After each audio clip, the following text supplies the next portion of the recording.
Hello, this is Mark with VITRIOL Inc., a Dark United Front, with Ely from Tacoma-based death metal band Violent Hallucinations. Ely, how you doing tonight, sir?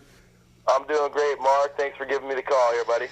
No problem, no problem. Hey, I wanted to let you know I listened to your demo the other day that you have up on Reverb Nation. Got to tell you, I really liked what I heard, man. Oh, thank you, sir. We've been working our ass off for over the years. We've had a lot of different stuff go on, and we just keep rolling with the punches, man. Right on, man. Right on. Well, that's great. Well, to go ahead and start off, I always got to ask, each artist, what artist, band, album, or song made you decide that you wanted to pursue a career in music? Who are your favorite vocalists and guitarists, metal or otherwise? Ooh, for the first question, I would have to say the albums that really got me inspired into wanting to play music would have to be a mix between Metallica's Ride the Lightning and Iron Maiden Power Slave. Absolutely. I listened to both of them when I was like 11 or 12, Yep. and it just stuck, man. Yep. Yep. As far as a lot of guitar players and singers I've really been enjoying through the years, I absolutely love Andy LaRoque's playing, Jason Becker, Jeff Loomis. The vocalists that have really probably left a stain in my life would be Johan Lindstrand from The Crown, Frank Mullen of Suffocation, and the mighty Bruce Dickinson. Oh, nice, nice. Suffocation and Iron Maiden definitely. I know of. I'm not familiar with the other one at all. I guess they've probably been around for a while. The Crown, they've absolutely been around for a really long time. They're one of the most underrated bands in the world. I would say if you haven't heard them, absolutely start listening to them, and you'll be a fan for life. I guarantee it. That's awesome. That's awesome. Yeah, it's funny that you mentioned Jason Becker, a good friend of mine, and Colgan the Black from a black metal band, Crebain, out of San Francisco. We grew up in the Bay Area thrash scene, and Jason Becker was a name that we heard about quite a bit when we were still into that whole thing. And even though he wasn't thrash, he was just a guitar player that we were hearing that was just absolutely out of this world. And then I started getting into other stuff, and I really hadn't heard about him in a while. And then a few years ago, I heard about the tragedy that had happened to him, and how he's risen above it to actually be able to communicate with people by using that method of communication by using his eye movement, and his father deciphers what he's saying. That's pretty incredible, and listening to just this stuff, I mean, that was just one hell of a talent that just left us way too soon. Absolutely, that ACLS is a real motherfucker, man. Yeah. It's a real shame. Hopefully we can find the cure on that shit as soon as possible. It's been a fucking shame seeing someone like that talented, such a shooting star. Yeah. Just having his hands taken away from him, and now he's left with just the most intelligent mind ever. Yeah. It's a total tragedy. Absolutely. And I heard that he actually, when people come to visit him, he actually wants people to go ahead and play for him. Which and this guy was like, I was like, dude, you ought to go over there and meet him and play for him. And he's like, dude, I'd be so intimidated. And I'm like, dude, that would just absolutely mean the world to him. You know what I mean? And just to know that that you're a fan of his music, and and he's inspired you to play, that would just absolutely mean the world to him. Oh yeah, I could see both sides of that. Like, I know Jason's probably a pretty nice guy and would probably just be a really humble gentleman, but going in there, I'm sure you'd want to play that person the best song. You absolutely think you'd be standing in front of one of the greatest masters that ever walked the earth. Oh yeah, absolutely. It would be if Randy Rhoads was still alive, one of his a student of his going before him and everything. But second question, how did Violent Hallucinations form? Oh, Violent Hallucinations kind of formed basically out of the ashes of a lot of different bands. I had a recording studio, and I ended up jamming with one of my really good friends. We call him Hobo Ryan. Okay. Just a story we'll probably get into later. And we ended up reeling in a bunch of good players within a short time. We ended up finding Mason Riley, Cougar Dick Nick, and the mighty Alan Wolverton. Okay. And through the years, it started off as a 5-piece, and I started doing the vocal guitar players ended up cutting it short for a while. It was Mason Riley, and his cousin, the bass player, ended up bailing. And at that point, we ended up turning into a 4-piece, and I started playing guitar. Okay. After that lineup ended up shifting up, me and the drummer have basically been the ones that have been there from the start. It's been me and Alan Wolverton fighting a lot of battles. But now we've got the ultimate lineup ever. We've got Ryan Brown on the bass. Nice. And Mason Riley actually came back to the band pretty recently here. Nice. Now we are back to a 4-piece status, and it is really sounding crushing and better than ever. So I'm really excited to show you guys some new songs. Good. That's awesome, man. Hey, at the end of this thing, if you don't mind playing some riffs that you're okay to go ahead and play, that'd be killer if you wouldn't mind. I would love to. Unfortunately, I am sitting not in my studio right now, but gotcha. I'll see what I can do. Okay, I gotcha. Well, who are the band's primary influences? Oh, we've got huge influence. I would say Ryan Brown's got some huge influences. I know he's really enjoyed Beyond Creation. We've all been really big fans of Origin.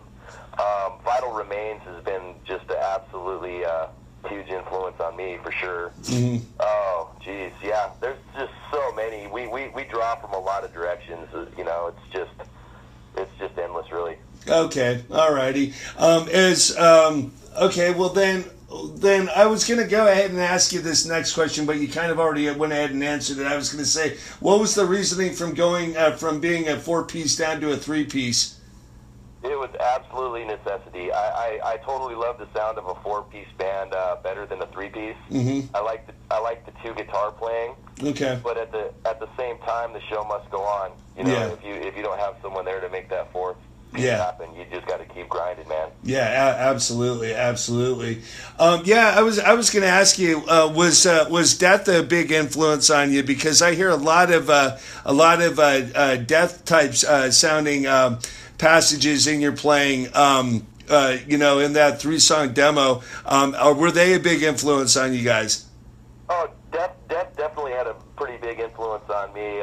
Between Chuck Schuldner and just the vast array of amazing guitar players he's had in that band, I mean, how could you not be influenced by them? They're absolutely the kings of death metal, the godfathers. Yeah. I was going to say, you mentioned Andy LaRocque. Would he be actually your favorite out of all the other guitar players that Chuck had in the band? I would say it's probably a toss-up between Andy LaRocque and James Murphy. I think both of those two are just absolutely just amazing guitar players. Yeah, I agree. Absolutely, completely, 100%. Okay, so fans can check out your recent 3-song demo at ReverbNation.com. Are there any upcoming plans to record a full-length album? Absolutely. We are sitting on an album that we've been sitting on from the first lineup.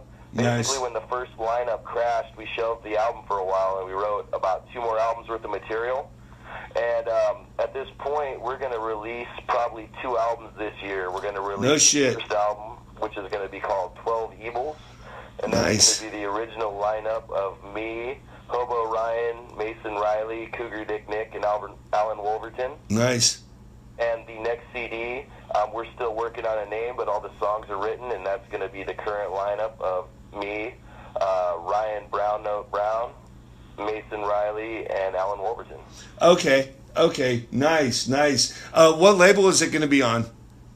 We are actually doing it all ourselves. We've been recording it ourselves. We've been printing our own shirts. We've been booking our own shows. Nice. Basically, it's going to... You know, someone's going to have to make us want to sign at this point because we're working so hard that if they can't outwork us, then we're just going to work past them. Yeah, absolutely. It's why go ahead and put it out there if you're not going to get the 100% backing of a record label that's going to give you, complete artistic freedom and is actually going to go ahead and, be financially, backing for you guys as well. That doesn't really come, you don't really get that with a lot of bands these days, and labels, They're going to have to be able to do something for us. Yeah, yeah, absolutely, absolutely. I was talking to Dave Greger from Mortis Gold a few months back, and I was asking him about them touring, and he's like, "Hey, the record company has to go ahead and do something for us to go ahead and tour because it's too much time to go ahead and take off from work. You're putting a job in jeopardy, you're putting livelihoods in jeopardy, and if you're getting no type of backing, you actually end up coming back from being on tour actually more in debt than you were before you left to go on tour. So he said, it's a real, you got to be really, smart in this industry, whether it be recording or touring. You just can't go ahead and put yourself out there, and then not get some type of return. As much as you love the music, you have to eat and everything.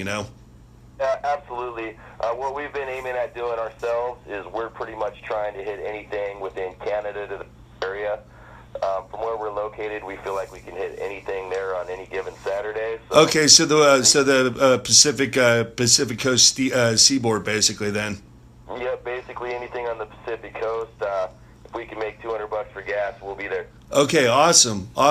Now, what type is the response been in the scenes like San Francisco, Portland, and Seattle?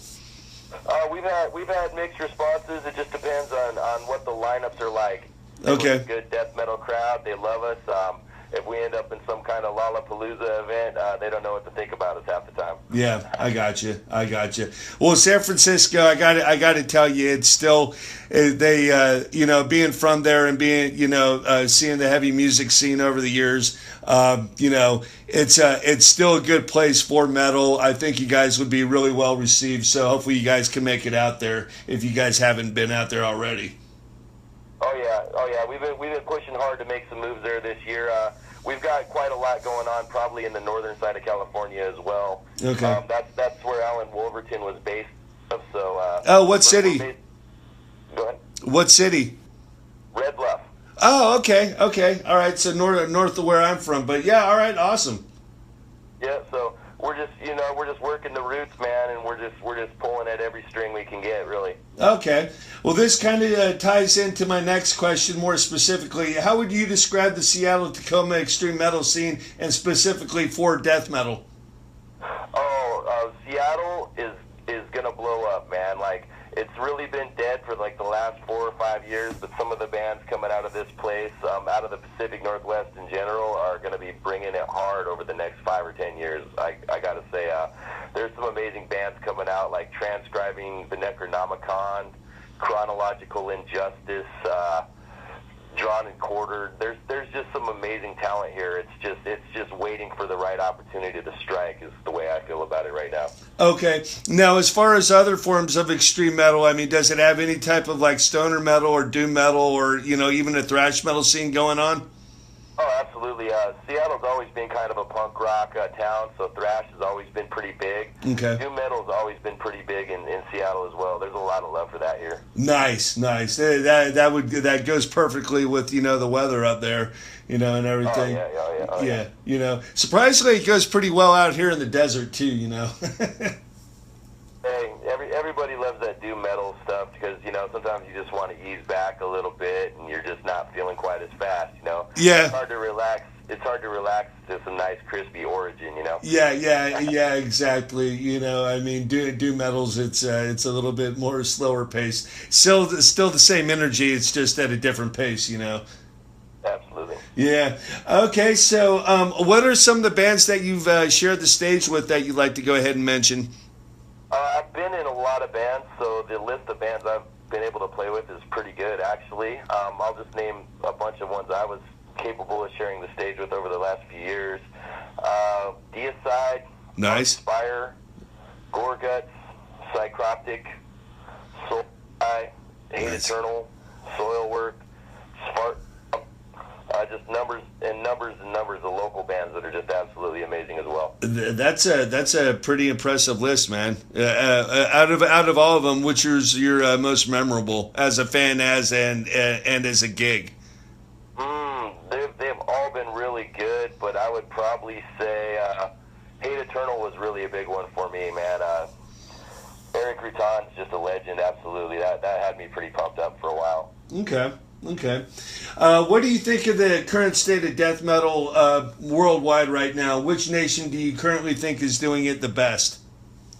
Ooh, that's a tough one, man. There's a lot of great death metal coming out these days. Uh-huh.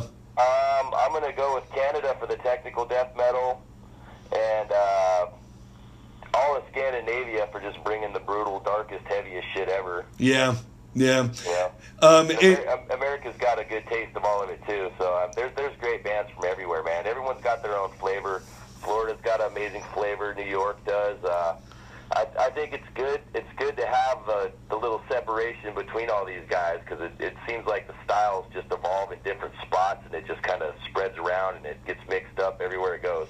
All right. Well, what is Ely from Violent Hallucinations? Out of all the scenes, which one are you a fan of the most? Ooh, that's a tough one. I'm gonna go ahead and say probably the Swedish death metal scene and the Florida death metal scene. Okay. All right. Yeah, definitely both of my top 5. What do you think about the British scene? The British scene's pretty good too, man. I honestly, I haven't been over there to see it firsthand, so I'm gonna hold back on that one. But just seeing some of the festivals they have over there, they look like they're doing it right, definitely. Yeah. Bands like Carcass and Napalm Death, you a fan of? Oh, absolutely. Carcass is amazing, man. They got some of the creepiest sounding riffs. Yeah, and absolutely an absolutely incredible live band. I mean, you know, when you're looking forward to seeing a band you've never seen before, and your expectations are really high, and the band exceeds them tenfold. That's what it was like seeing Carcass back last July. You know. Oh, absolutely, man. There's so many good shows out there. Geez, I just can't even. I can't even put a finger on what my favorite one is. I've probably seen 60 shows last year.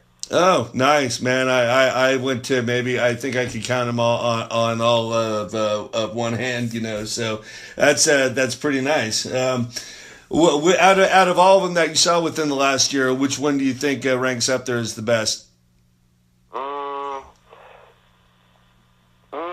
Either Nile or Suffocation, probably. Okay. All right. Okay. So, what is your guitar effects and amp rig right now? Well, for what I like on guitar right now, I like VHT amps, Little amps, and Mesa cabinets. Okay. I like Jackson USA guitars and the old 1980s Jackson's professional series from Japan. Nice. I enjoy the Eventide effects and the Boss effects. And Brown Note Brown, he likes the Mesa amps and the Ampeg cabs. Okay. And Mason, he likes a mix between Randall and Mesa and Orange. Okay. All righty. So you never decided to go the Marshall route or anything like that? I would love to have a Marshall, man. It's just honestly, I just haven't ran into the one I wanted yet. I've always wanted the old JCM 800, and they're getting pretty hard to find. Yeah, absolutely. Now, I got to ask you, an amp that I've seen quite around, I actually used to have one of the original ones. I'm still kicking myself in the ass for having to sell it, you know, and I should have found another way to go ahead and get the money for whatever it was. But I actually had one of the original Eddie Van Halen 5150 PV amps. You got any opinions on those? That's an amazing amp. That amp through a Mesa cab has recorded more amazing death metal more amazing death metal than probably any other amp combination in history. Really, I did not know that. You know, so what are the names actually? Can you name them off? Geez, there's just so many, man. Just look it up. Look up Mesa Boogie and 5150, and they'll just start lining up, man. Nice. it'll go on forever. Nice. Now, I need to ask you. You said you, out of necessity, you had to pick up playing guitar in Violent Hallucinations. When did were you a guitar player in these bands before Violent Hallucinations, or did you just pick it up just recently?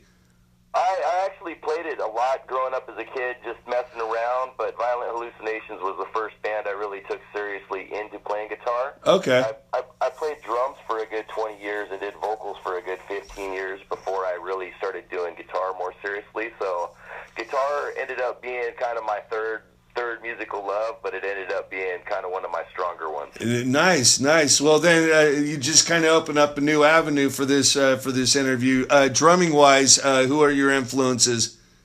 Ooh, oh, geez, John Longstreth from Origin is absolutely amazing. Oh man, there's so many good drummers. Gene Hoagland. Oh, geez. Mm-hmm. From the old school days when I was a kid, I always thought Mitch Mitchell was like one of the original badass. Hell yeah. Hell yeah. Yeah. There's just drumming's amazing, man. That's just a hell of a thing I love right there. Yeah, yeah, definitely. I don't know. Are you familiar with Whiplash? Whiplash, I have not heard of them. Oh man, old school '80s New Jersey thrash metal. Joe Cangelosi, who's a incredible thrash metal drummer and pretty versatile jazz drummer as well. I've done an interview with him so far. He had something going with Don Doty from Dark Angel and Eliminate, and he's definitely if you like pretty incredible thrash drummers, he's one to definitely go ahead and check out. Joe Cangelosi. He was also a member of Creator for a little while as well. I'm definitely going to check him out, man. That sounds pretty amazing. Creator. They're probably the biggest thrash band of all time, besides the American Big Four. Yeah, I remember hearing "Pleasure to Kill" back in 1986 off the high school radio station for the high school that I was going to, and I was like, dude, this is just on par. This brutality wise, this is just like Exodus. You know what I mean? It sounds a little bit different, but brutality-wise, though, they just brought it just as much as Exodus or any of the American bands, Absolutely, man. Thrash is definitely where my roots lie. Yeah. But I definitely got more into the brutal death metal as I moved down the road. Yeah, that's and I was talking to James Murphy about it not too long ago, Rob Urbanati from Sacrifice. I was talking to him. I said, for years I was such a huge fan of thrash that when it came to death metal, I didn't really want to give it a listen because I was such a huge fan of thrash, and I was tired of hearing people saying that thrash was outdated, and that death metal was where it was at and everything. And I was just like, I didn't really want to give it a chance. So I just, years later, I started listening to it. And I was like, well, that was just pretty fucking stupid move on my part, Everyone has their own little flavors for a minute, Yeah. I remember I think everyone had that age, I remember, back in the very late 80s and stuff, if it wasn't Metallica, it wasn't shit, it's just the way it was. Yeah, no, exactly. Now, I got to backtrack a little bit. Ride the Lightning actually happens to be my all-time favorite album, and I just got to ask you, as you a fan of that album, what do you think makes it stand out all these years later?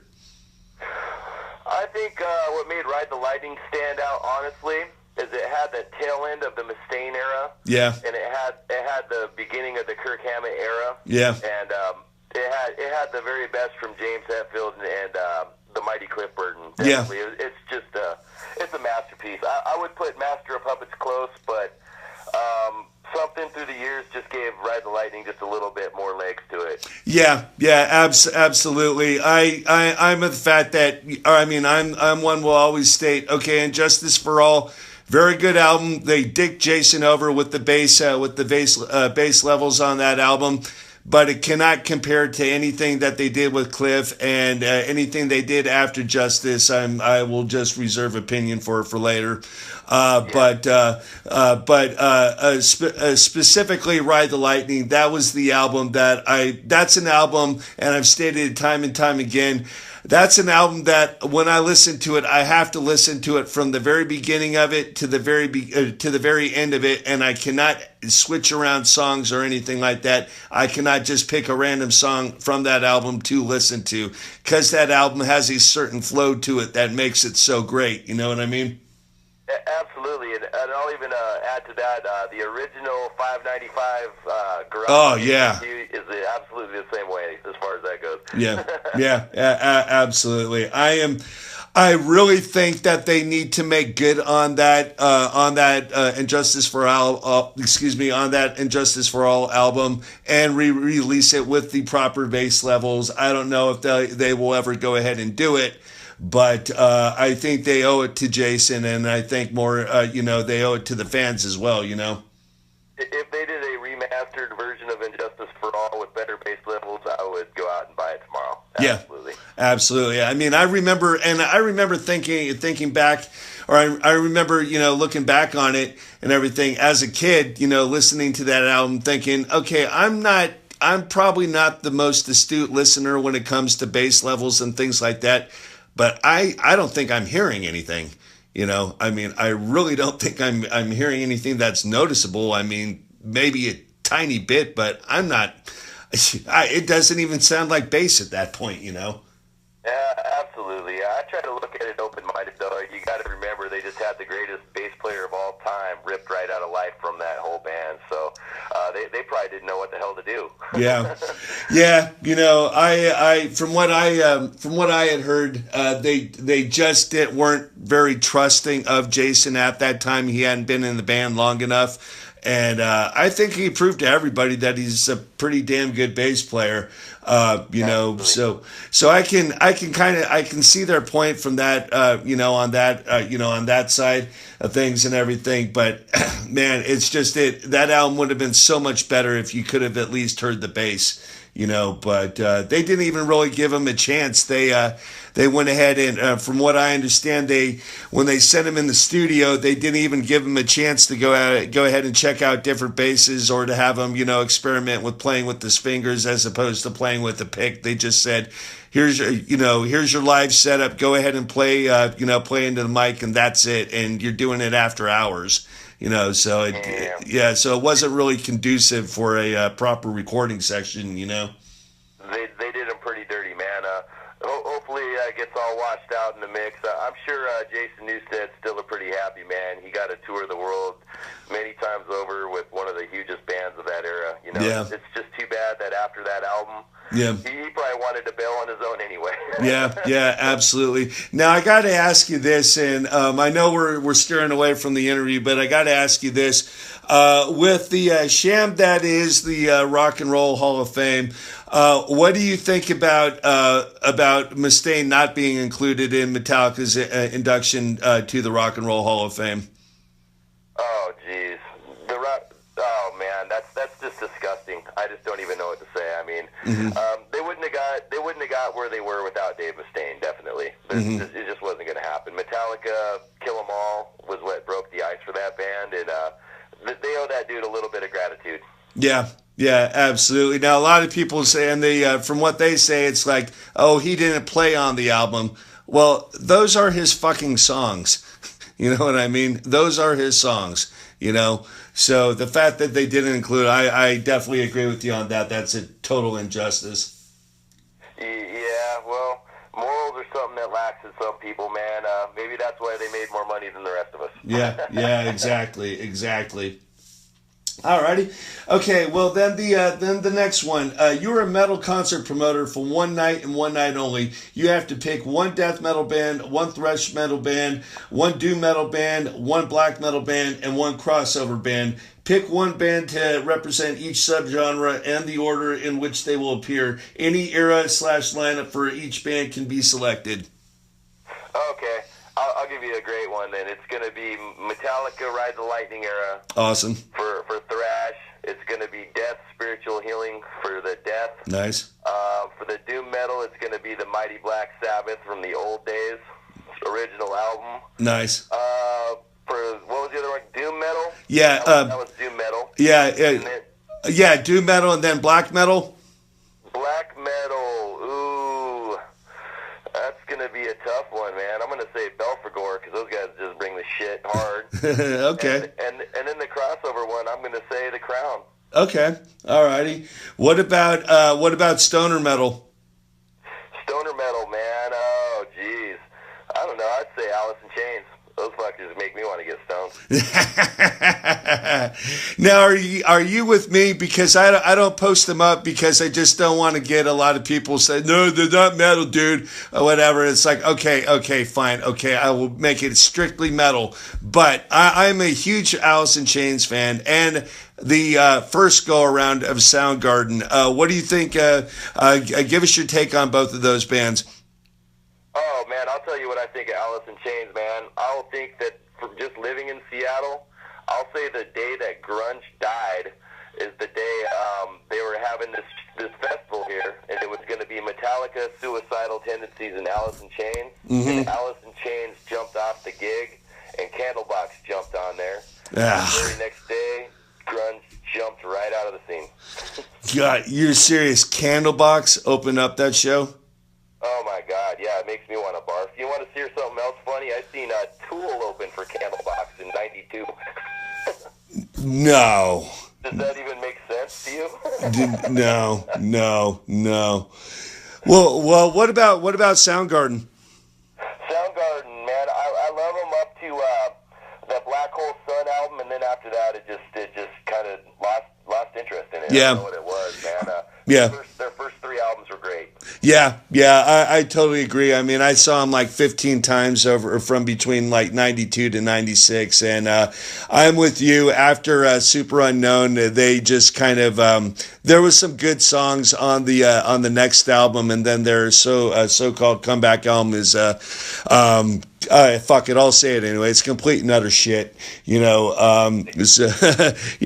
I'm not saying either, man. Yeah, but Screaming Life all the way through Ultra Mega OK, Louder Than Love, especially Bad Motorfinger, and then Super Unknown, just all really classic stuff. What was it like for you as a kid seeing the grunge scene firsthand, being in the Seattle Tacoma area? Honestly, when the grunge scene was going down, man, I was really more into prog and metal, man. I would go see a Slayer show. I would go see a Anthrax show. I kind of had most of the grunge scene pass me by. I was never into Nirvana or any of that stuff. Yeah, I hear you. Everyone else was jumping around, going crazy to it, and I was listening to Pantera. Yeah, I hear you. I hear you. And it's I will agree with a lot of people. Pantera was kind of the band that kept the metal flag flying above ground for a while. I've talked to several artists that are like, during the '90s, metal just kind of it had become such a dirty word for a lot of people. At the end of the '80s and the early part of the '90s, that it just kind of had to go underground and just kind of reinvent itself. And Pantera was like the one band that carried the torch during that whole time.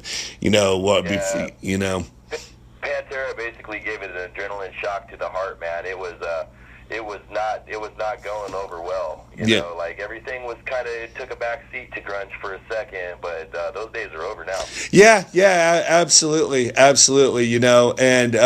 it's kind of funny because you got that whole scene, you got the '80s hair metal scene, and all those bands that have tried to go ahead and remain, viable, over the years, and just from the other so-called metal scenes and everything. And it's like the extreme metal scene has been the one to go ahead and survive, even though it had to go really underground for a while. It's like, as the other scenes are considered novelties, the extreme metal scene is still considered, viable, The benefit of that, though, we got to see who stayed true to it, like Cannibal Corpse, they never gave it up. Yeah. Slayer never gave it up. Everyone stayed hard, and some people changed, so yeah. At least it weeded out the weak. Yeah, and it was good to see some bands come back. Obituary hadn't done anything in a long time, and to go ahead and see them come back is just, me being such a huge Obituary fan, that was fucking awesome news, Absolutely. I seen them come through with Cannibal Corpse and Cryptopsy here in Seattle. That was an amazing show. Last year? Yeah, last year that was Yep. for the books, man. Yeah, I was sick. Ended up being so sick that I ended up only being able to really stay for Obituary. I was late getting to the show. I saw Obituary and I was like, man, I am so fucking sick. I can't even stay for Cannibal Corpse. I got to get out of here. I mean, I'm just that ill, you know. But Obituary didn't disappoint, man. I was so fucking glad I at least got to see them, you know. Dude, there's nothing worse than being sick and being in a giant crowd of people, man. I would have probably ran like hell myself. Oh yeah, absolutely, you know. But I definitely, you know, it was $30 to only see one band. I still consider it, you know, money well worth spent and everything. Are you going to be checking out the Creator Obituary tour coming through? I don't believe it's going to be. Yeah, actually, it is going to be Creator and Obituary. They're going to be playing in Seattle at the Neptune Theater. I will be at that, definitely. Okay, cool. Because I'll be going to the Mesa, Arizona one. My original plans were to go ahead and see him in San Francisco with my buddy who's helping me run the website. We were going to go ahead and try to get an interview with each band, but just logistically, it's not going to go ahead and work out. So I'm going to end up seeing him in Arizona and everything. But yeah, man, that's a fucking dream tour if there ever was one, you know. That's legends, man. You got to catch them whenever you can because they're not going to be around forever, man. No, absolutely not. Now I got to ask you, man. What do you think of Creator not using using regular or using amps on stage anymore and just going through the soundboard? Oh, as far as the modelers go, my opinion on the modelers is they sound really good, but I think they should at least use a few basic amps on stage to get that stage volume up. Yeah. The show volume at different shows sometimes is lacking when that happens. I've seen quite a bit of that more recently, and I get why they're doing it because they're trying to keep their load down when they travel overseas. Yeah. Because you got to go across that ocean, man. Those airplanes get expensive. So Oh yeah, the dollars start adding up. I'm sure when they're a little closer to home, they're probably going to bring stacks and stacks. But I see why they're doing it from a logistical standpoint. But Yeah. it's definitely not quite the same. It's still going to be amazing, but it's just not going to have that Yeah. stage rumble. Yeah, exactly. And the the aesthetics of it. I mean, you got to have the amps up there. I mean, if you're going to play heavy metal, I mean, visually, you got to have the amps up there. You know, you know that's just. I mean, one thing that I really think just adds to the metal experience or whatever is just seeing that massive wall of Marshalls. You know what I mean? Oh, there's something to be said about a bunch of crushing stacks just blasting in your face, man. That's part of the metal feel for sure. Yeah, absolutely. Now, on that whole subject, I mean, why do you think that there's bands not going ahead and actually reserving amps and cabinets and gear like ahead of time through like a U.S. based company for when they show up over here? I would say it's probably mostly cost. And I would say the other part of it is they are really enjoying the tone they're getting out of their modeling effects. And they just don't want to probably tie into a bunch of gear that they haven't used before because even if you have the same amp you love, if someone changed out all the tubes or changed anything up, you're not going to get what you're looking for out of it as easily. You just don't want to fight it every night. Yeah. Now I've been just finding out this you know, over the last few years, but apparently there's a lot of bands that aren't taking their gear that they actually record with and they actually have it, you know, at their home base. They're actually, you know, using whatever backline the place has or whatever. Why is that? Oh, I'm not sure. It's probably more logistical stuff. I see why people use different stuff for recording. When I go into the studio and record, I have certain amps I like better for certain tones. Yeah. I like to use a couple amps at the same time. I like to use that VHT, and I like to slave it out into the Mesa the very best. Yeah. But a lot of the times for live shows, I don't want to bring those two amps because the VHT it's probably my favorite amp, but I just worry about it because it's just it seems a little more fragile. Okay. So I end up bringing an Ingle around with me more often, and it sounds amazing and it sounds great, and I haven't heard any complaints live. But but for recording, people just want to have certain stuff in their sound. Oh, okay, I got you. Yeah, those Engel amps are pretty badass. I know Millie from Creator uses them, and so does Rob Cavastani from Death Angel. They're huge Engel supporters, you know. But all right, so last question I was going to go ahead and ask you: how can we go ahead and help promote Violent Hallucinations? You can listen to our stuff, show your friends our stuff, and when this first album drops here, definitely download a couple songs from us, man. If you are into our stuff and you would like to hear more of it, get at us on the Facebook page. Okay, awesome. If you would like some of our merch, message us, man. We will send that stuff to you. We can work stuff out. Okay, that sounds fucking badass. Now I got to ask you: are there going to be hard copies of CDs and vinyl? Absolutely, there are. We're going to have the CDs out for the first album here shortly, hopefully within the next month. Okay. And vinyl, we don't have in the books yet, but if there's a demand for it, we'll definitely make it happen. Awesome, bro. Awesome, because I'm getting my vinyl collection going again after all these years, so I definitely want some vinyl from you guys. That's awesome. All right. Well, Eli, I really appreciate you going ahead and taking the time to go ahead and do this this interview for Vitriol Incorporated and Dark United Front. And thanks again, man. That's fucking awesome for you. All right, for you to go ahead and do that. Anytime, Mark, man. I appreciate it, man. Thanks for having me on. All right. Absolutely. All right. Just 1 second.